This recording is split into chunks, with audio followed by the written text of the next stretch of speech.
अस्सलाम वालेकुम। आज हम एक नया चैप्टर स्टार्ट कर रहे हैं जिसका नाम है थर्मोकेमिस्ट्री। बहुत ज़्यादा इम्पोर्टेंट चैप्टर और इसमें हम आज कुछ इंट्रोडक्शन में कुछ चीज़ें ये आज हम पढ़ेंगे, तो ये आपने ज़रूर इसको ध्यान से समझना है और ये बहुत ही ज़्यादा इम्पोर्टेंट चैप्टर है। तो आज हम स्टार्ट करते हैं इंट्रोडक्शन में। तो इंट्रोडक्शन में जो सबसे पहली चीज़ है ना, वो हमारे पास है थर्मोडायनामिक्स। ये क्या होती है? सिंपल से इसकी डेफिनेशन है कि थर्मोडायनामिक्स क्या है। थर्मोडायनामिक्स दो अल्फाज से निकली है। एक तो क्या है हमारे पास थर्म, और दूसरी हमारे पास क्या है डायनामिक्स। दूसरी क्या है? डायनामिक्स। दो चीजों से थर्मोडायनामिक्स निकली, एक थर्म से और दूसरी क्या है? डायनामिक्स। थर्म का मतलब आपको पता है, थर्म का मतलब होता है हीट। थर्म का मतलब क्या होता है? हीट। और जो हमारे पास डायनामिक्स होती है, ये हमारे पास होता है study of motion. Study of motion. तो हम थर्मोडायनामिक्स को इस तरह डिफाइन कर सकते हैं कि हीट की जो मोशन है, हीट की जो मूवमेंट है, उसकी स्टडी को हम क्या कहते हैं? थर्मोडायनामिक्स कहते हैं। The study of motion of heat is called as thermodynamics. ये एक सिंपल सा कंसेप्ट है। थर्मोडायनामिक्स क्या है? तो ये दो अल्फाज से निकली है, एक थर्म है और दूसरा हमारे पास क्या है? डायनामिक्स। थर्म का मतलब क्या है? हीट, और डायनामिक्स का मतलब क्या है? Study of motion. तो heat, study of motion of heat is called as thermodynamics. हमने पढ़ना है कि हीट कैसे एक जगह से दूसरी जगह मूवमेंट हीट की होती है, वही हमने इस चैप्टर में पढ़ना है। तो ये हमारे पास पहली डेफिनेशन थी थर्मोडायनामिक्स। ये उम्मीद है आपको क्लियर हो गया। अब नेक्स्ट हमारे पास क्या है? नेक्स्ट हमारे पास आता है सिस्टम क्या होता है। बहुत ज्यादा ये इंपॉर्टेंट है, ये आपने कंसेप्ट सारे ध्यान से समझने, क्योंकि ये पूरे चैप्टर में आपको ये हम यूज करेंगे। अब थर्मोडायनामिक्स क्लियर हो गया। अब हमारे पास आता है सिस्टम। सिस्टम क्या होता है? देखें, ये हमारे पास, ये आप कह लें कि यूनिवर्स है। ये हमारी क्या है? यूनिवर्स है। यूनिवर्स हमारी सारी कायनात जो है, ये हमारे पास, उसको हम बना तो नहीं सकते, इमेजिन कर लें ये हमारे पास क्या है? एक यूनिवर्स है। अब सिस्टम क्या है कि यूनिवर्स का वो पार्ट, यूनिवर्स का वो पार्ट जो अंडर थर्मोडायनामिक स्टडी होता है, या उसको आप ये भी कह सकते हैं कि यूनिवर्स का वो पार्ट जो अंडर ऑब्जर्वेशन होता है, अंडर एक्सपेरिमेंट होता है, उसको हम क्या कहते हैं? सिस्टम कहते हैं। कोई भी चीज जो हमारे पास क्या होती है? अंडर एक्सपेरिमेंट, अंडर ऑब्जर्वेशन होती है, या अंडर थर्मोडायनामिक स्टडी होती है, उसको हम क्या कहते हैं? सिस्टम कहते हैं। ठीक हो गया।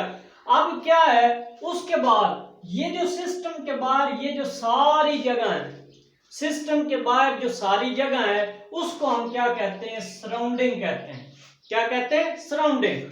फिर समझ लें कि जो पार्ट ऑफ यूनिवर्स की जो वैलिड डेफिनेशन वो ये है कि part of universe under thermodynamic study, के यूनिवर्स का वो हिस्सा जो थर्मोडायनामिक स्टडी जिस पर चल रही होती है, उसको हम क्या कहते हैं? सिस्टम कहते हैं। और जो भी चीज उसके इर्द गिर्द पाई जाती है, जो बाहर वाला ये सारा हिस्सा, ये हमारे पास क्या होता है? सराउंडिंग। इसको हम कह सकते हैं कि ये हमारे पास क्या है? सराउंडिंग है। ये हमारे पास क्या है? सराउंडिंग है। ये जो सारी जगह है, ये हमारे पास क्या है? सराउंडिंग। अब लास्ट चीज, जो तीसरी चीज है, वो क्या है कि अब ये सिस्टम है, ये क्या है? सराउंडिंग। अब इन दोनों को कोई तो लाइन होती है जो क्या करती है? इनको सेपरेट करती। सिस्टम और सराउंडिंग को जो लाइन सेपरेट करती है, उसको हम क्या कहते हैं? बाउंड्री कहते हैं। उसको क्या कहते हैं? बाउंड्री। फॉर एग्जाम्पल, ये हमारे पास हमारा सिस्टम है, इसके अंदर हमारे पास क्या है? सिस्टम है। ये बाहर वाला हमारी क्या है? सराउंडिंग है। अब ये जो लाइन है, ये क्या है, बाउंड्री है जो सिस्टम और सराउंडिंग को क्या कर रही है, एक दूसरे से सेपरेट कर रही है। तो ये सिंपल सी तीन डेफिनेशन थी कि सिस्टम क्या होता है कि ये यूनिवर्स का वो पार्ट है जो अंडर ऑब्जर्वेशन होता है या अंडर थर्मोडायनामिक स्टडी होता है, उसको हम क्या कहते हैं, सिस्टम कहते हैं। और जो चीज उसके इर्द गिर्द होती है उसको हम क्या कहते हैं, सराउंडिंग कहते हैं। और जो लाइन सिस्टम और सराउंडिंग को एक दूसरे से सेपरेट करती है उसको हम क्या कहते हैं, बाउंड्री कहते हैं। ये बात क्लियर होगी। अब नेक्स्ट हमारे पास क्या है, नेक्स्ट हमारे पास आता है टाइप्स ऑफ सिस्टम। सिस्टम की टाइप्स क्या हैं? सिस्टम तो हमने पढ़ लिया कि वो पार्ट ऑफ यूनिवर्स जो अंडर थर्मोडायनामिक स्टडी हो उसको हम क्या कहते हैं, सिस्टम कहते हैं। ये हमारी बात क्लियर होगी। अब आती है टाइप्स ऑफ सिस्टम। तो तीन तरह के सिस्टम होते हैं। पहला सिस्टम हमारे पास होता है ओपन सिस्टम, ओपन सिस्टम। दूसरा हमारे पास होता है क्लोज्ड सिस्टम। दूसरा हमारे पास क्या होता है, क्लोज्ड सिस्टम। अब देखें, एक हमारे पास क्या है, ओपन सिस्टम है, दूसरा हमारे पास क्या है, क्लोज सिस्टम, और तीसरा हमारे पास होता है आइसोलेटेड सिस्टम, आइसोलेटेड सिस्टम। अब ये बहुत इंपॉर्टेंट है, इनको ध्यान से समझ लें। ओपन सिस्टम क्या है, एक चीज याद रखनी है, हमारे पास दो चीजें, मैटर और एनर्जी, मैटर और एनर्जी। कोई भी सिस्टम जिसमें मैटर और एनर्जी इन दोनों की एक्सचेंज हो सके, इन दोनों की क्या हो सके, एक्सचेंज हो सके, उसको हम क्या कहते हैं, ओपन सिस्टम कहते हैं। मैटर भी एक्सचेंज हम कर सकें और एनर्जी भी एक्सचेंज कर सकें तो उसको हम क्या कहते हैं, ओपन सिस्टम कहते हैं। आप इसके एग्जांपल देख लें कि हमारे पास अगर एक बर्तन है और वो खुला है, खुला बर्तन है, तो उसमें से हम क्या करते हैं, पानी अगर उसमें हमने डाला हुआ है तो अब हम क्या कर सकते हैं कि पानी कम भी कर सकते हैं और पानी ज्यादा भी कर सकते हैं। तो वो हमारे पास क्या होता है, ओपन सिस्टम। मतलब मैटर हम क्या कर रहे हैं, ज्यादा कर रहे हैं या कम कर रहे हैं, और दूसरा हम एनर्जी भी उसमें क्या कर सकते हैं, एक्सचेंज कर सकते हैं। तो वो सिस्टम जिसमें मैटर और एनर्जी दोनों एक्सचेंज कर सकें उसको हम क्या कहते हैं, ओपन सिस्टम कहते हैं। दूसरा हमारे पास आता है क्लोज सिस्टम। इसमें क्या होता है, इसमें भी दो चीजें, मैटर और एनर्जी, लेकिन इसमें मैटर हम एक्सचेंज नहीं कर सकते, सिर्फ एनर्जी एक्सचेंज होती है। क्या होती है, सिर्फ एनर्जी एक्सचेंज होती है। हम कोई एक क्लोज सिस्टम ले लेते हैं, उसमें हम अगर रखते हैं, हमारे पास वाटर ही समझ लें, हमारे पास कोई क्लोज बर्तन है, उसमें हमने वाटर लिया हुआ है, और ऐसा बर्तन है कि जिसमें से हम ना तो पानी कम कर सकते हैं ना क्या कर सकते हैं, ज्यादा, लेकिन एनर्जी क्या कर सकते हैं, ट्रांसफर कर सकते हैं, एक्सचेंज कर सकते हैं। तो वो सिस्टम जिसमें मैटर एक्सचेंज नहीं हो सकता लेकिन एनर्जी एक्सचेंज कर सकते हैं उसको हम क्या कहते हैं, क्लोज सिस्टम कहते हैं। और तीसरा हमारे पास आता है आइसोलेटेड सिस्टम।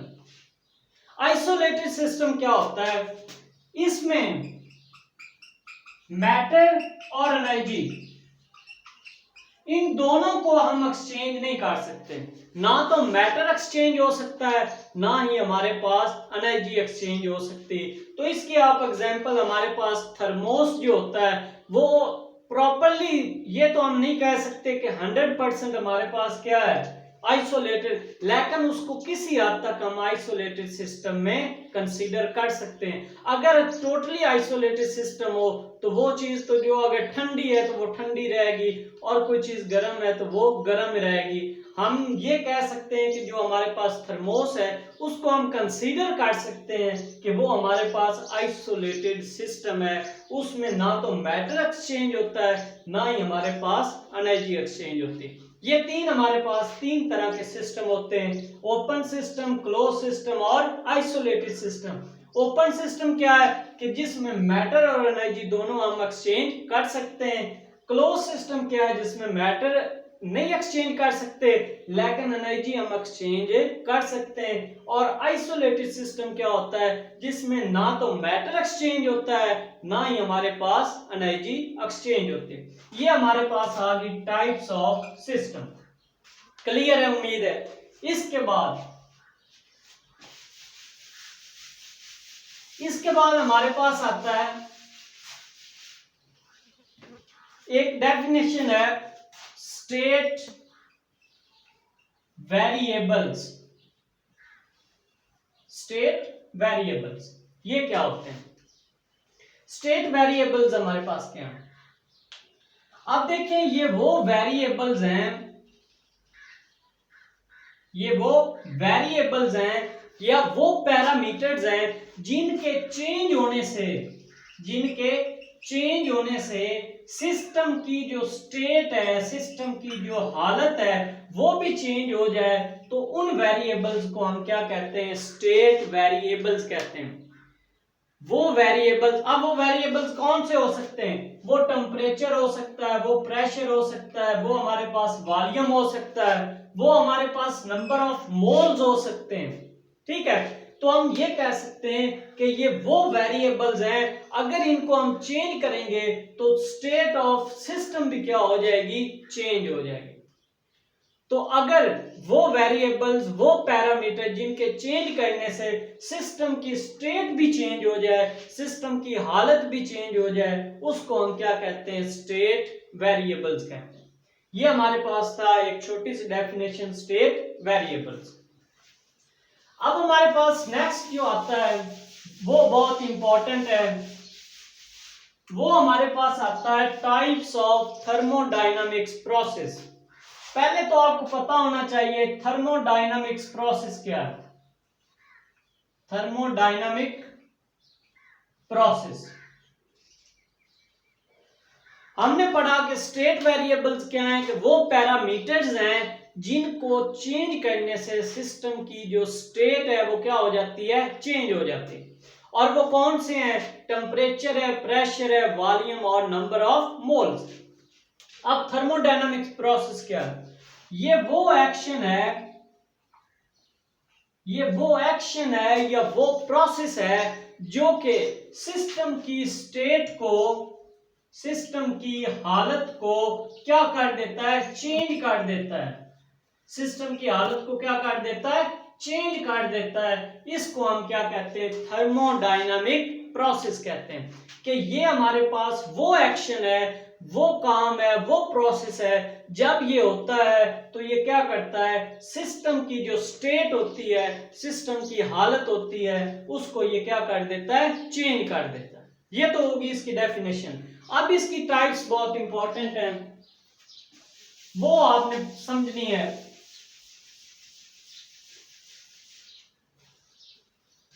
अब ये आपको समझ लग गई कि थर्मोडायनामिक प्रोसेस क्या होता है। ये वो प्रोसेस है जो क्या करता है? ये वो प्रोसेस है जो जब होता है, जब अक्कर्स होता है, मतलब ये प्रोसेस होता है, तो ये क्या करता है? सिस्टम की स्टेट को क्या कर देता है? चेंज कर देता है। अब ये होता है कितनी तरह के? ये 3-4 तरह का होता है। एक हमारे पास होता है आइसोथर्मिक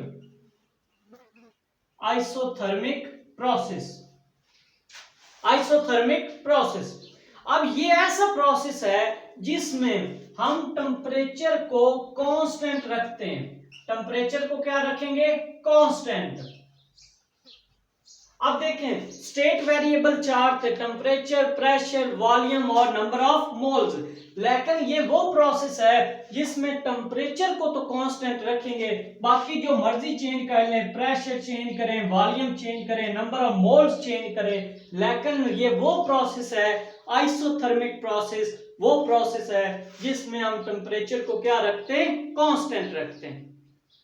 अब हमारे पास अगला आता है आइसोबारिक प्रोसेस।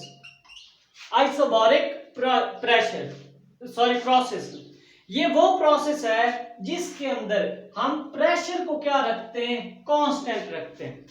प्रेशर को क्या रखते हैं, कांस्टेंट। प्रेशर कांस्टेंट रखेंगे, बाकी टेम्परेचर भी चेंज कर सकते हैं, वॉल्यूम भी चेंज कर सकते हैं, नंबर ऑफ मोल्स भी चेंज करेंगे, लेकिन ये वो प्रोसेस है जिसमें प्रेशर हम क्या रखेंगे, कांस्टेंट रखेंगे। अब इसके बाद तीसरा हमारे पास आता है आइसोकोरिक प्रोसेस। आइसोकोरिक प्रोसेस ये वो प्रोसेस है जिसमें हम वॉल्यूम कांस्टेंट रखेंगे। वॉल्यूम क्या रखेंगे, कांस्टेंट। हम प्रेशर भी चेंज कर सकते हैं, टेम्परेचर भी चेंज कर सकते हैं, नंबर ऑफ मोल्स भी चेंज कर सकते हैं, लेकिन हम क्या करेंगे, हमारे पास जो वॉल्यूम होगा, वॉल्यूम हमारे पास क्या होगा, कांस्टेंट होगा। अब इसके बाद लास्ट हमारे पास क्या आता है, एक हमारे पास आता है साइक्लिक प्रोसेस।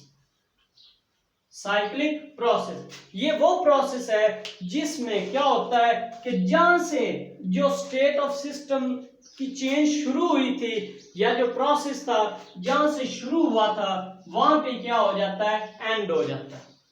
तो ये हमारे पास होता है साइक्लिक प्रोसेस होता है।